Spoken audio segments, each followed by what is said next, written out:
আসসালামু আলাইকুম সকলকে।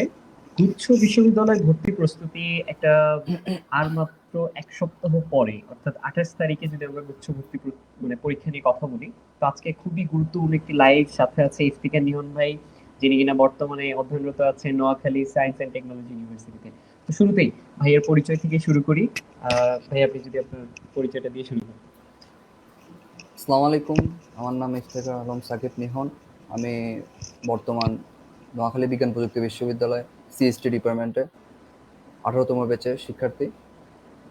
এটাই। ভাই আপনার কলেজ কোনটা ছিল? আমার চট্টগ্রাম বন্দর কলেজ ছিল, বাসা চট্টগ্রাম। ভাইয়া, নিয়ন ভাইয়া যে আসলে শুরুতেই যদি বলেন যে কিভাবে আসলে এই ১ সপ্তাহ সামনে গুচ্ছ অ্যাডমিশন, এতদিনে অনেকগুলো ইউনিভার্সিটির পরীক্ষা হয়ে গেছে।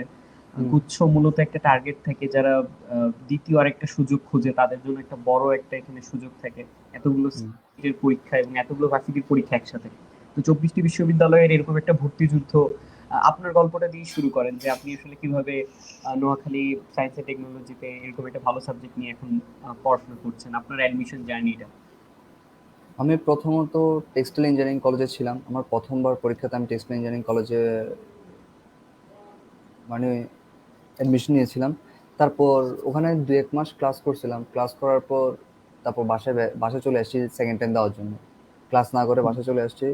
বাসায় চলে আসার পর বাসা থেকে প্রিপারেশন নিয়েছি। প্রায় ৩ মাস প্রিপারেশন নিয়েছিলাম। ৩ মাস প্রিপারেশন নেওয়াতে আমি এনএসটিউতে এই সাবজেক্টটাতে আসছিলাম।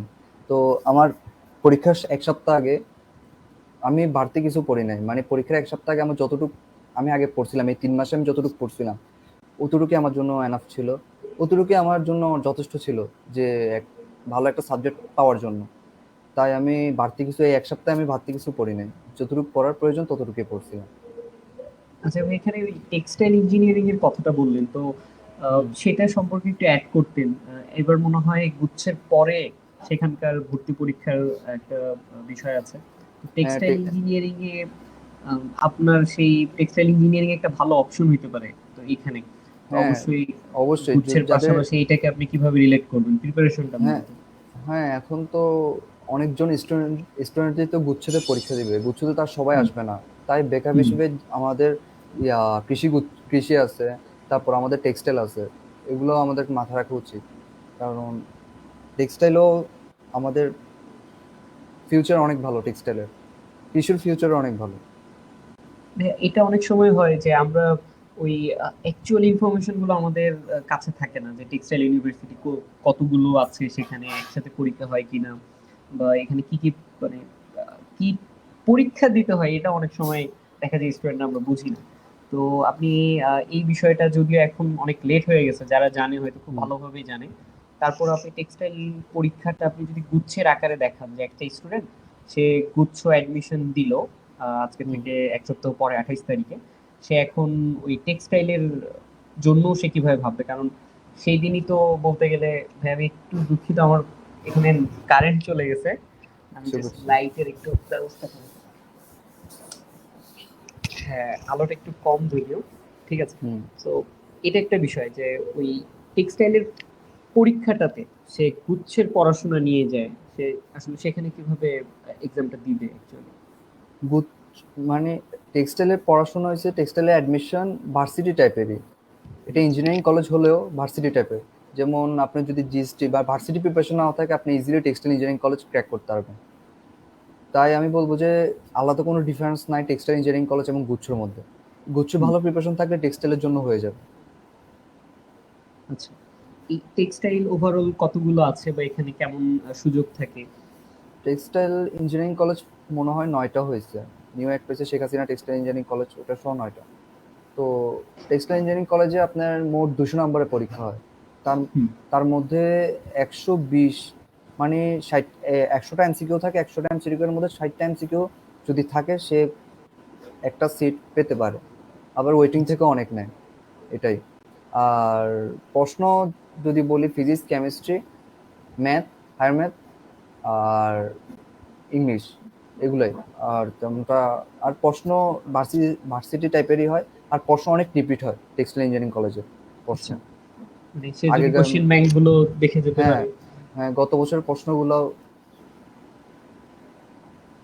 GST GST physics chemistry math bio কিভাবে নিবে? শ্রাবণ রয়। ভাই কি কমেন্ট করেছেন কেউ? না না, শ্রাবণ ইয়া করছে প্রাইভেট চ্যাটে, সরি। আচ্ছা আচ্ছা আচ্ছা।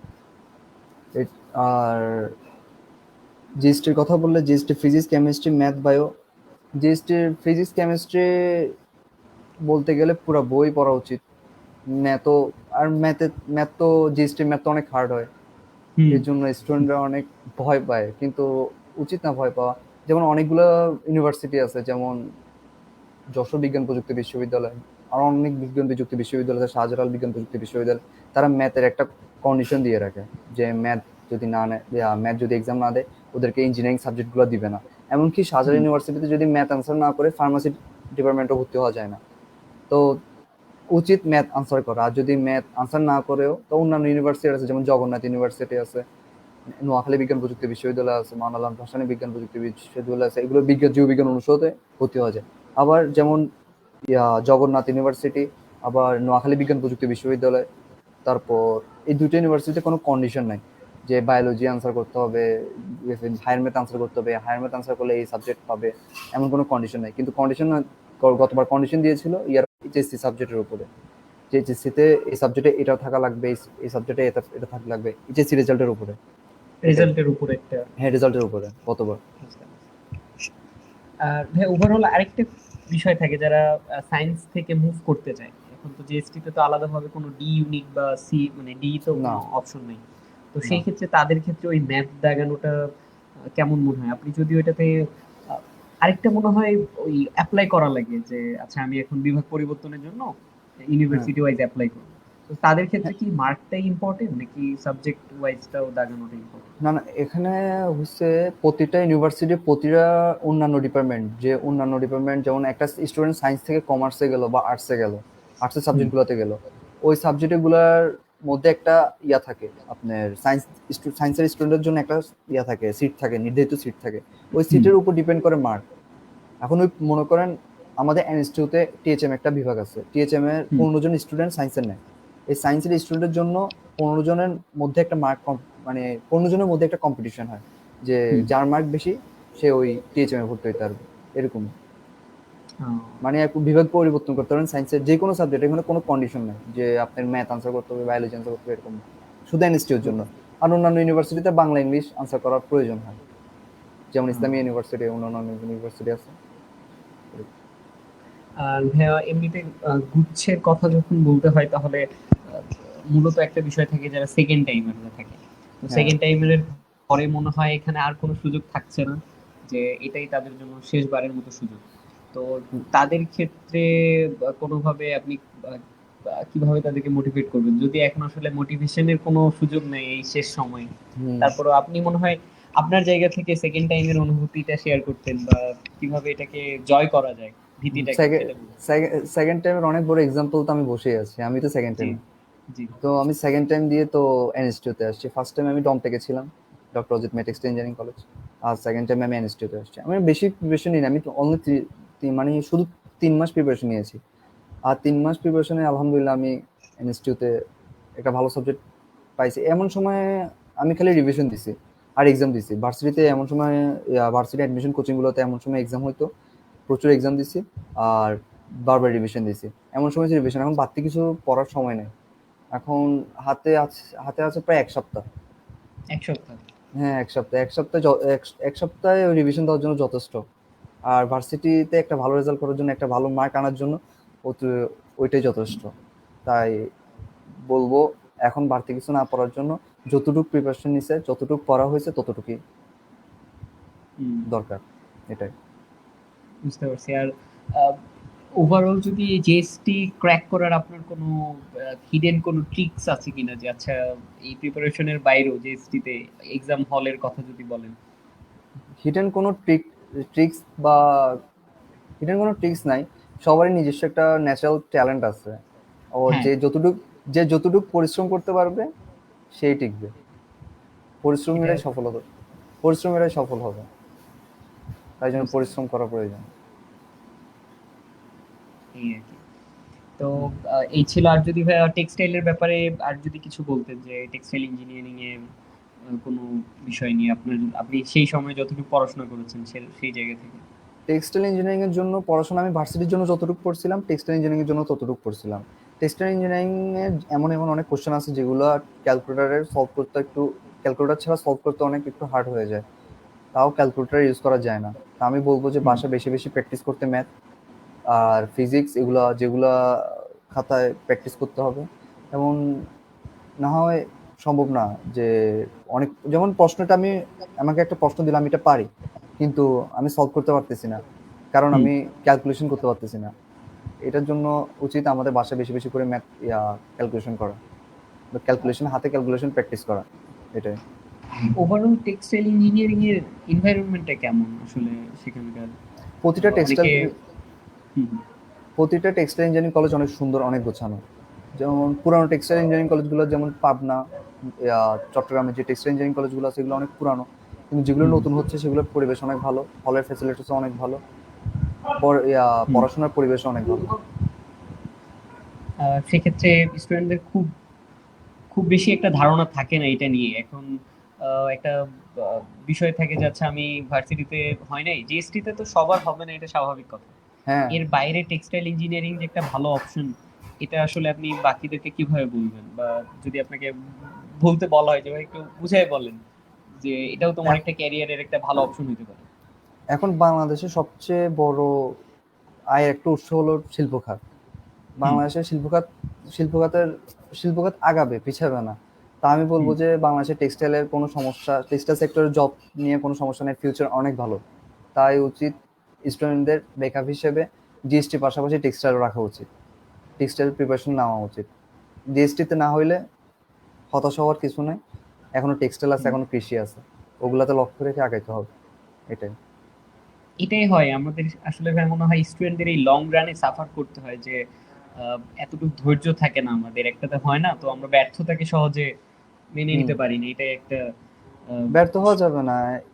যারা সেকেন্ড টাইমার তাদের তো, তাদের পরিশ্রম করা উচিত, কারণ তাদের আর কোনো সুযোগ নেই। আর যারা ফার্স্ট হুম, টাইমার তারা এখনো, তাদের আরেকটা সুযোগ আছে। আমি বলবো না যে সুযোগটা এখন নেওয়ার প্রয়োজন, এখন এটা মাথায় আনা প্রয়োজন, কিন্তু যেটা এখন দরকার, যে আমাদের জিএসটি এখন আছে, এখনো টেক্সটাইল আছে, এখনো কৃষি গুচ্ছ আছে, সেই সুযোগটাকে আমাদের কাজে লাগানো। হুম, কারণ এখন এখন ভাবা উচিত না যে আমি কি পারবো নাকি পারবো না, এখন আমাকে পারতে হবেই, আমাকে পরিশ্রম হুম, করতেই হবে, কারণ না হয় বুঝতে আমার পারছি। সুযোগটা আর আসবে না, এই সময়টা আর আসবে না। হুম। তো ঠিক আছে ভাই, তাহলে আমরা ছোটখাটো বিষয় নিয়ে অনেক কিছু আলোচনা করলাম যে কিভাবে জিএসটি তে এই শেষ এক সপ্তাহের আসলে আহামরি ওরকম ভাবে কোনো গাইডলাইন দেওয়াটাও একটু টাফ হয়ে যায় এখন স্টুডেন্টদের। হ্যাঁ, তার পড়াশোনার মানের উপর তার আসলে ডিপেন্ড করতেছে সে কেমন এক্সামটা দিবে, এটা একটা বিষয়। আর আরেকটা বিষয় আপনি খুব সুন্দরভাবে বললেন টেক্সটাইল ইঞ্জিনিয়ারিং, এটা নিয়ে স্টুডেন্টরা শুরুতে হয়তো ওভাবে চিন্তা ভাবনা করে না, কিন্তু শেষে গিয়ে যখন দেখে যে জিএসটির বাইরেও আমাকে চিন্তা করতে হবে, তখন হয়তো একটা ভালো অপশন এটা হতে পারে। তো অনেক গুরুত্বপূর্ণ একটা আলোচনা হলো। এর বাইরে থেকে নিয়ন ভাই আপনি অ্যাডিশনালি কোনো কিছু যোগ করবেন কিনা, বা শিক্ষার্থীদের উদ্দেশ্যে কিছু বলবেন কিনা? যে টাইম ম্যানেজমেন্টের একটা ব্যাপার আছে, যে যে একটা এখন স্টুডেন্টরা কিভাবে টাইম ম্যানেজমেন্ট করবে।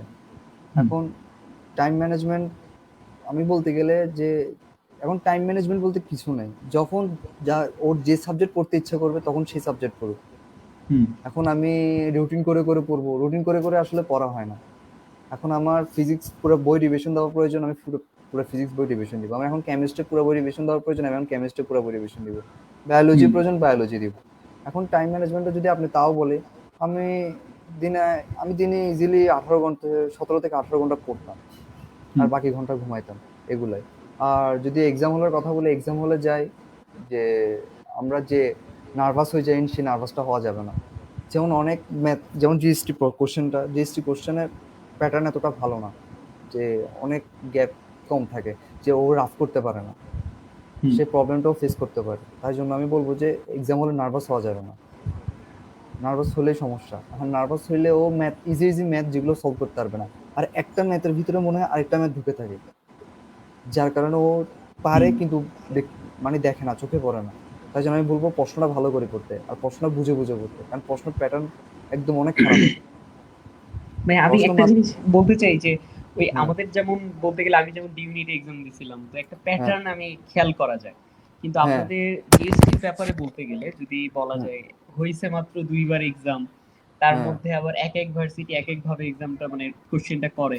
তো আপনাদের হ্যাঁ এই প্যাটার্নটা ক্র্যাক করা খুবই মুশকিল স্টুডেন্টদের জন্য যে হ্যাঁ কিভাবে হ্যাঁ আসতেছে।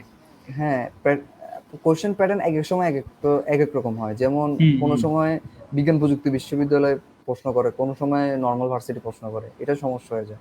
যেমন গতবার প্রশ্নটা এর আগের বার প্রশ্নটা 2021 প্রশ্ন থেকে অনেক কঠিন হয়েছিল এবং হুম কাটমার্ক অনেক কম ছিল। তাই জন্য বলবো ভার্সিটি প্রিপারেশন নেওয়ার জন্য নর্মাল মানে ভার্সিটি এবং বিজ্ঞান প্রযুক্তি বিশ্ববিদ্যালয়ের সব কোশ্চেন সলভ করে যাওয়ার জন্য। আর হুম আর নেগেটিভ মার্কের কথা বললে, নেগেটিভ মার্ক থাকে 0.25 করে। হুম মানে একটা একটা যদি কোশ্চেন ভুল হয় 0.25 করে।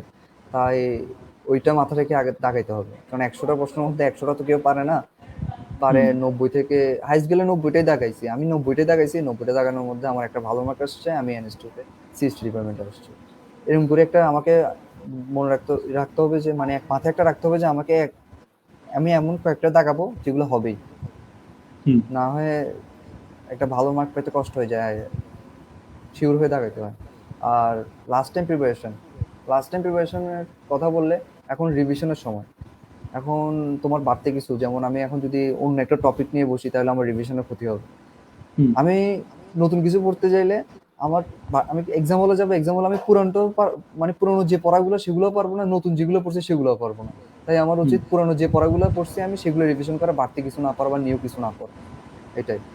আর মেন্টাল প্রেশার বলতে কিছুই নাই। মেন্টাল প্রেশার বলতে কিছু নাই, আমি যা পড়ছি আমাকে পরীক্ষা দিতে হবে। আমি নর্মাল যেভাবে পরীক্ষা দিই আমি সেরকম ভাবে প্রেশার ছাড়া পরীক্ষা দিব। তো হুম। আর এটা আহামরি কিছু না যে আমাকে টিকতে হবে, এখানেও এখনো অনেক আছে, সুযোগ আছে। আর যারা পরিশ্রমী তারা সফল হবে। আমি বলবো শুধু পরিশ্রম করতে, এই মেন্টাল প্রেশার না, ওই প্রেশার, এগুলো প্রেশার নিয়ে লাভ নেই, ফিজিক্যাল আ- প্রেশার নেওয়া আ- উচিত। একদিক থেকে ভাই যারা পরিশ্রম করে দেখা যায় তাদের কনফিডেন্স লেভেলটা একটু বেশি থাকে, কারণ হুম। তারা একটা প্রিপারেশন লেভেলটা নিয়ে থাকে। তো তারা কোশ্চেন গুলো দেখলে সেই হিসাবে তাদের কমন পড়ার সম্ভাবনা থাকে। এই জন্য হয়তো তারা খুব বেশি আহ, এরকম মেন্টাল প্রেশারের মধ্য দিয়েও যায় না। তো যাদের ওই যে তাই যেভাবে বললেন যে আসলে এটা পরিশ্রমী আমি যারা হয়। এটা আমি বলবো যে ওদেরকে মানে মেন্টাল প্রেশারটা না নিয়ে ফিজিক্যাল প্রেশারটা নেওয়া উচিত। হুম, এটা একটা ভালো কথা। হ্যাঁ, ফিজিক্যাল প্রেশারটা নেওয়া উচিত, কারণ মেন্টাল প্রেশার থাকবেই, কিন্তু ফিজিক্যাল প্রেশারটা যদি আমরা নিই তাহলে আমাদের সুবিধা হয় বা আমাদের আগেতে সুবিধা হবে। তাই জন্য আমি বলবো হুম ওদেরকে মেন্টাল প্রেশারটা না নিয়ে ফিজিক্যাল প্রেশারটা নেওয়ার জন্য। আর কতগুলা দাগাবো একটা, 100টা এমসিকিউর মধ্যে আমি বলবো যে ও যতটা পারে, মানে একটা এমসিকিউর মধ্যে আমার কমন ছিল 69টা 70টা এরকম। আমি হুম প্রথমে দাগাইছিলাম 55টা, আমার এখনো মনে আছে 55টা দাগাইছি জিএসটির জন্য, 55টা দাগাইছি। 55টা দাগানোর পর তারপর আমি আবার কোশ্চেনটা পড়ার পর আমি আরো 10টা পারছি। তারপর 4টা কনফার্ম ছিলাম না যে 4টা হবে নাকি হবে না। তারপর 69টা দাগাইছি, 69টা হয়েছে। তারপর আমি আর 10-12টা নিজে থেকে আন্দাজে দাগাইছি। এরকম হুম। আমি 82-83টা দাগাইছিলাম, কারণ কতবার প্রশ্নটা একটু হার্ড হয়েছিল এর আগের বার প্রশ্ন থেকে, এটাই। আর মানে আসলে ওভারঅল বলতে গেলে 100টাই যে পারবো এমন কথা না, না, একটা 100টা পারবো তো এমন কোনো কথা নাই। আর এমন কোনো আমার তো, কথা নেই। হ্যাঁ, আর হুম আমাকে তো কোনো একটা ভালো সাবজেক্ট পাওয়ার জন্য আমার 100টা তো পারতে হইতেছে না। আমার হুম। যতটুকু পাওয়া প্রয়োজন, আমি যতটুকু পারবো ততটুকু আমি দাগে আসবো। আর 100টা দেখাইতে গেলে অনেকজন দেখবেন যে নেগেটিভ মার্কের কারণে সে একটা ভালো মার্ক ছিল, সে 60 পাইছিল। অ্যাকচুয়াল মার্ক থেকে সে সরে যায়। হ্যাঁ। হ্যাঁ, অ্যাকচুয়াল মার্ক থেকে সে সরে যায়। যেমন 60 পাইছিল সে 50 চলে আসছে একমাত্র হুম। নেগেটিভ মার্কের কারণে। তাই জন্য অথচ বলবো, ওই ওই 0.25 এর জন্য তার সিরিয়াল হ্যাঁ, কতজনের পিছনে চলে যায়। এটাই বলবো। এটা একটা সমস্যা। আর কততে চান্স হবে এখন তো ডিপেন্ড করতেছে আপনার ভার্সিটির উপরে। এক এক ভার্সিটিতে এক একটা ডিপেন্ড করে মার্কের উপরে, কাট মার্ক। যেমন যে ভার্সিটিগুলো কোনো কন্ডিশন দেয় না সেই ভার্সিটিগুলোর মার্ক অনেক, কাট মার্ক অনেক বেশি থাকে। যেমন জগন্নাথ ইউনিভার্সিটি, তো আপনার এনএসটিউ, নোয়াখালী বিজ্ঞান প্রযুক্তি বিশ্ববিদ্যালয়, ইসলামী হুম বিশ্ববিদ্যালয়, এগুলোতে কাট মার্ক একটু বেশি থাকে, কারণ এগুলোর কন্ডিশন নাই। যেমন আবার অন্যান্য যেগুলো কন্ডিশন দিচ্ছে, যেগুলো ম্যাথ দেখাইতে হয়, সেগুলো আবার কম থাকে, আপনার কাট মার্ক কম থাকে। আর হুম টিকার কথা বললে, যেমন আমাদের ডিপার্টমেন্টে এনএস2 সিএসটি ডিপার্টমেন্টে 57.5 এর আশেপাশে কাটমার্ক ছিল। আর সর্বশেষ কাটমার্ক মেবি 45 পয়েন্ট সামথিং এনএস2তে। হুম। তাই সেফ জোনে থাকবে যদি 48 বা 50-র উপরে পায়, যদি আমাদের কোশ্চেন হিসাব করে, এটা কোশ্চেনের উপর ডিপেন্ড করতেছে। যে হুম। কাটমার্ক কত থাকবে। তো আমি বলবো যে এবছরে যদি কোশ্চেনটা কেমন হচ্ছে? হ্যাঁ, এই বছরের কোশ্চেনটা কেমন হচ্ছে, কারণ তো জিএসটি প্রতি বছর কোশ্চেন প্যাটার্ন চেঞ্জ করে, এক এক হুম। বছর এক এক রকমের কোশ্চেন প্যাটার্ন দেয়, আর কাটমার্কও এক এক রকম হয়। তাই জন্য আমি হুম। বলবো যে ফুল কাটমার্কটা ডিপেন্ড করতেছে, আর সেফ জোন ডিপেন্ড করতেছে ইয়ার উপরে, আপনার কোশ্চেন প্যাটার্নের উপরে। হুম। আর টপ ইউনিভার্সিটি গুলো হলো শাহজালাল ইউনিভার্সিটি, জগন্নাথ ইউনিভার্সিটি, যে ইউনিভার্সিটি গুলো আছে ওগুলো হচ্ছে টপ ইউনিভার্সিটি। আর টপ ইউনিভার্সিটিতে কাটমার্কে তো আপনার সিরিয়ালের উপর ডিপেন্ড করে। যেমন শাহজালাল ইউনিভার্সিটিতে যদি আপনার ভালো একটা সাবজেক্ট, ভালো একটা সাবজেক্ট বলতে যদি সাবজেক্ট পাইতে হয় আপনার টপ 5 মানে 5,000 এর মধ্যে থাকা লাগবে, যদি ম্যাথ আনসার করে, কন্ডিশন হচ্ছে ম্যাথ আনসার করতে হবে। আর ম্যাথের একটা মার্কও থাকা প্রয়োজন, যে ম্যাথে হুম। এই মার্কের উপর থাকতে হবে। তো টপ ইউনিভার্সিটি থাকতে হলে 5,000 সিরিয়াল 5,000 উপরে থাকতে হবে। তো এখন তো মার্ক বলা যাচ্ছে না, কারণ কোশ্চেন প্যাটার্নের উপর ডিপেন্ড করতেছে। হুম। তারপর কতবার রিভিশন দিবে, তুমি যতবার পারো ততবার রিভিশন দিতে হবে, তুমি যতবার পারো। হুম। নতুন কিছু এই সময় নতুন কিছু পড়ার দরকার নেই।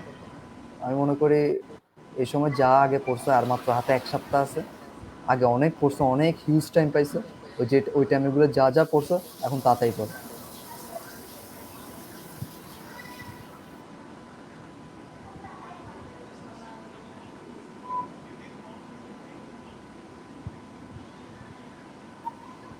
আর কোশ্চেন হার্ড হলে করণীয় কি? কোশ্চেন হার্ড হলে কোশ্চেন সবার জন্য হার্ড হবে। হুম। কোশ্চেন তো আমার একলার জন্য হার্ড হবে না, কোশ্চেন হার্ড হলে সবার জন্য হার্ড হবে। তাই কোশ্চেন হার্ড হইলে ভেবে চিনতে প্রশ্নটা ভালো করে পড়ে পড়ে পরীক্ষা দেওয়া উচিত। কারণ আমাদের প্রশ্নটা তুলনামূলকভাবে হার্ড হয়েছে গত বছরের তুলনায়। আমরা গত বছরের কোশ্চেন প্যাটার্নটা ফলো করে গেল, আমি অনেক কিছু পড়ে গেছিলাম যে অন্যান্য ভার্সিটি যেহেতু কোশ্চেন করবে এক এক বছর। দুই হুম। হাজার বিশ আমি যদি দেখি 2020-21-এ কোশ্চেন একরকম ছিল, 21 বছরে কোশ্চেন একরকম ছিল, 22-23-এ হুম। কোশ্চেন একরকম ছিল। তাই জন্য আমাদের উচিত কোশ্চেন প্যাটার্ন ফলো না করে সবকিছু পড়ে যাওয়া না, যেগুলা আসার পসিবিলিটি বেশি। যেমন মিড রেঞ্জের কোশ্চেন, মানে মিড রেঞ্জের, হাই রেঞ্জের, লো রেঞ্জের সবগুলো কোশ্চেনই আমাদের ফলো করে যাওয়া উচিত। আর এখন বলবো 5 মাস প্রায় অ্যাডমিশনের পরে 5 থেকে 6 মাস সময় পাইছে, ওই 5-6 মাসে যা পড়ছে তাই পড়া উচিত, আর নতুন কিছু পড়া উচিত না এই সময়। এখন শুধু রিভিশন দেওয়া উচিত। হুম। আর আর যদি সহজ হয় তাহলে বেটার, বেশ, মানে কি বলতাম, তোমাদের লাক ভালো, ভাই আমার ভালো মনে করে হয় কি পরীক্ষা যে দিবা। এই কোশ্চেন সহজ হওয়া বা কঠিন হওয়া এটা মনে হয় প্রিপারেশনের সাথে একটা ব্যস্তানুপাতিক সম্পর্ক থাকে। তোমার প্রিপারেশন যদি হার্ড হয় কোশ্চেনটা হয়তো বা হুম একটু ইজি হতে পারে। তো এটাও হুম একটা, অনেকের ক্ষেত্রে কোশ্চেনটা ইজি হইলেও অনেকের ক্ষেত্রে মনে হয় যে খুবই হার্ড হয়েছে। ওভারঅল এখন তো একটা হার্ড থাকে যে হ্যাঁ এবার কঠিন, কোশ্চেনটা কঠিন হয়েছে। এখন যে পড়ছে, যে পড়াশোনা করছে তার জন্য কোশ্চেন, হার্ড কোশ্চেনও সে ভালো করবে, খারাপ কোশ্চেনও সে, মানে হুম। সহজ কোশ্চেনও সে ভালো করবে, হার্ড কোশ্চেনও ভালো সে ভালো করবে। করবে, হুম। কারণ সে পড়ছে। এখন কোশ্চেন হার্ড হয়েছে বলতে গেলে এখন যে পড়ছে তার জন্য কোশ্চেন হার্ড, মানে আমি এখন পরীক্ষা হলে বসছি, আমার জন্য কোশ্চেন হার্ড, আমার ফ্রেন্ডের জন্য কোশ্চেন হার্ড। হুম। এখন তো আমাদের দুজনের কাছে কোশ্চেন হার্ড। এখন আমি যদি পড়ছি আমার জন্য আমি ক্র্যাক করতে পারবো, ও পড়ে না, ও ক্র্যাক করতে পারবে না, এটাই এখন এটাই ডিফারেন্স হচ্ছে এটাই। হার্ড। ডিফারেন্স এটাই। কম বেশি বলে যে সবার জন্যই হার্ড হ্যাঁ হয়েছে, সব, এটাই আর কি। হ্যাঁ প্রতি বছরই এটাই। ভাই আপনি দেখবেন, প্রতি বছরই স্টুডেন্টরা বলবে কোশ্চেন হার্ড হয়েছে। আপনি আপনার ব্যাচে বললেন, আমি আমার ব্যাচে বললাম, এটা হ্যাঁ, হয়ে যায় যে question hard, question hard. Question ওর জন্য হার্ড হয়েছে। এই আর কি। আর ওই হুম মোমেন্টে এক্সাম হলে আপনি যদি সহজ কোশ্চেনও তাকে দেন, তার ওই প্রেসারে, তার ওই এনভায়রনমেন্টে কোশ্চেনটাকে একটু হার্ড মনে হবে। অথচ আপনি আমি বাইরে বসে এক্সাম দেন, মনে হবে হুম যে তেমন তাই কিছু জন্য না। তাই জন্য বলি আমি নার্ভাস না হইতে, হুম। একদম নর্মালি যেরকম যেরকম কোচিং এ যায় পরীক্ষা দিয়ে আসে, সেরকম আমি নর্মালি যে পরীক্ষা দিয়ে আসতে বলবো। হুম। কারণ নার্ভাস হইলে সমস্যা, নার্ভাস হওয়া যাবে না। আর ওদেরকে বলবো যে ঠান্ডা মাথায় পরীক্ষা দিতে, যেন ভালো একটা কিছু ওদের কাছ থেকে আমরা আশা করতে পারি, এটাই। তো খুবই সুন্দর এবং ছোটখাটো একটা লাইফ ছিল। প্রায় 20 থেকে 25 মিনিটের মতো আমরা এই বিষয়গুলো নিয়ে আলোচনা করলাম যে আসলে হুম জিএসটির সাথে টেক্সটাইল ইঞ্জিনিয়ারিং এর একটা কম্বিনেশন এখানে দেখলাম। ভাইয়া টেক্সটাইল ইঞ্জিনিয়ারিং থেকে এসেছেন এবং তিনি এখন এনএসটিউতে সিএসটি ডিপার্টমেন্টে আছেন। তার হুম ঘুরে দাঁড়ানোর গল্প, কিভাবে দ্বিতীয়বারে এসে তিনি এরকম একটা পজিশন হোল্ড করলেন সেটাও একটা গল্প শুনলাম। তো খুবই অনেক সুন্দরভাবে অনেক কিছুই বললেন যে স্টুডেন্টরা যারা দেখলো এখন বা পরবর্তীতে যারা দেখবে অনেকভাবে হয়তো উপকৃত হবে, এবং সামনের 1 সপ্তাহ পরে যে জিএসটি এক্সাম, যেখানে 24টা বিশ্ববিদ্যালয়ের এক্সাম ওই 1 ঘন্টার মধ্যেই হয়ে যাচ্ছে, তো সেটার একটা গাইডলাইন এখানে নিয়ন ভাইয়া দেওয়ার চেষ্টা করুন। তো খুবই ধন্যবাদ ভাই আপনাকে, এই অল্প সময়ে এই ব্যস্ততার মধ্যে আপনার এই সময়টা দিলেন। এবং আরেকটা বিষয় আপনি যদি শেষ করতে চান, সেক্ষেত্রে স্টুডেন্টদের জন্য কি বলবেন আসলে আজকে জিএসটি একটা স্পেশাল লাইফ? হ্যাঁ, এখন আমি বলবো যে জিএসটি এখন সবকিছু না। এখন বেকার হিসেবে কৃষি আছে, টেক্সটাইল আছে। কারণ আমি বলবো যে ওদের টেক্সটাইলে প্রিপারেশন নেওয়া উচিত। টেক্সটাইলের প্রিপারেশন বলতে ভার্সিটি প্রিপারেশন নিলে টেক্সটাইল প্রিপারেশন নেওয়া উচিত। এখন যদি তাদের জিএসটি না হয়, তাদের হতাশ হওয়া যাবে না। তাদের এখন বেকআপ হিসেবে তাদের কৃষিগুচ্ছ আছে, তাদের টেক্সটাইল আছে। এখন কৃষি জিএসটি না হলে টেক্সটাইলের ফিউচার অনেক ভালো, কৃষিরও ফিউচার অনেক ভালো। আমি বলবো যে তাদের সেখানে ফোকাস করতে, যদি হুম। জিএসটি না হয়। আর এখন 1 সপ্তাহ সময় আছে। 1 সপ্তাহ শুধু রিভিশন দেওয়া, আর যা পারে তা বারবার প্র্যাকটিস করা। আর আমি বলবো ভালো বেশি করে ক্যালকুলেশন প্র্যাকটিস করা। আর ক্যালকুলেশন প্র্যাকটিস করলে ও সূত্র পারলে ও ম্যাথটা সলভ করে ফেলতে পারবে। তাই জন্য আমি বলতেছি বারবার প্র্যাকটিস করতে ম্যাথগুলা, ক্যালকুলেশন হুম, ছাড়া, মানে ক্যালকুলেটর ছাড়া ক্যালকুলেশন করে। এটাই। বুঝতে পারছি। ঠিক আছে ভাইয়া, অসংখ্য ধন্যবাদ। এবং যারা ছিলে হয়তো বা পরবর্তীতে রেকর্ডেড লাইভটা দেখবে, তো সকলকে অসংখ্য ধন্যবাদ এতক্ষণ সাথে থাকার জন্য। তোমাদের হুম। ভর্তি পরীক্ষাটা সফল হও, তোমরা এই যুদ্ধে জয়ী হও। যারা দ্বিতীয় বর্ষ ট্রাই করছো, সেকেন্ড টাইম হিসেবে যারা আছো, তাদের জন্য তো বেশি শুভকামনা থাকলো। যারা প্রথম বর্ষ আছো, কোনোভাবে হেলাফেলা করা যাবে না। আহ, পরীক্ষাটা খুব গুরুত্ব সহকারে দাও। এবং এখানেই তোমার বিশ্ববিদ্যালয় জীবনের একটা ইতি টানো, মানে সূচনার একটা ইতি টানো, যে না, এর পরে হয়তো বা আমার আর পরিশ্রম থাকছে না। তো সেই জায়গা থেকে সকলের প্রতি শুভকামনা জানিয়ে, এবং নিয়ন ভাই আপনাকে অসংখ্য ধন্যবাদ এইভাবে হুম। একটা গাইডলাইন, একটা সেশন অংশগ্রহণ করার জন্য। তো আমি আমার জায়গা থেকে মোহাম্মদ ফাহিম আশাবাদ আসিফ আজকে তোমাদের জন্য শেষ করলাম। এবং সাথে নিয়ন ভাই আপনি বলে শেষ করেন স্টুডেন্টদের প্রতি যদি কোনো বিশেষ আর কিছু বলার থাকে। তোমাদেরকে ধন্যবাদ সময় দেওয়ার জন্য। তোমাদের জন্য শুভকামনা রইল। আসসালামু আলাইকুম। ওকে, আসসালামু আলাইকুম।